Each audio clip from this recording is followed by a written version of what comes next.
another video by Stan's Auto Repair. If you're watching the video, do me a favor and watch it to the end.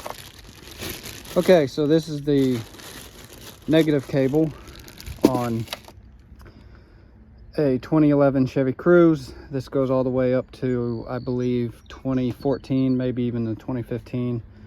But what I'm doing is I'm replacing it because this has caused me problems in the past.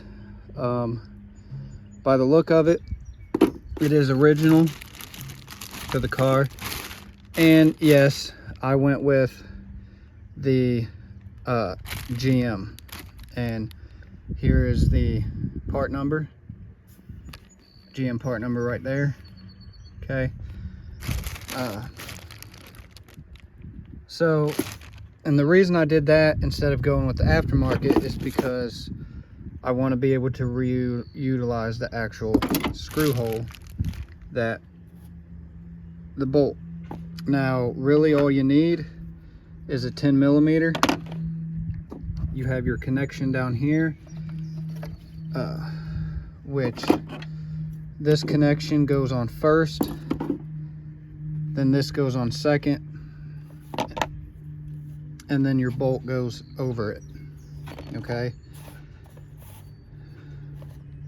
10 millimeter also to loosen this up. Slide off your neutral voltage reader.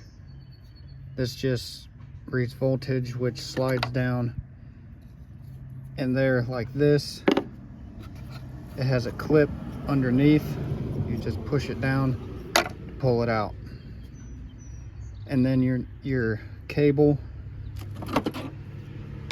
would run like that down inside there. I'm just doing a quick explanation video on this. So this video is short and sweet, because I've noticed people that watch my videos don't even watch them long enough to even really get any information out of them. And I get a lot of naysayers telling me to shut the hell up and just get to the point. So here you go. That's your bolt. I'm gonna say this one more time. That is your body ground for your negative cable. Clean it up, especially around right here. Clean this up. Your new one's already clean. Make sure your battery has no corrosion on it, as mine does not. And then make sure you put this back where it goes. All right, thank you for watching. Leave a comment, question down below.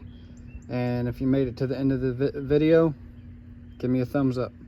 Thank you for watching. And remember, if it's broke, fix it.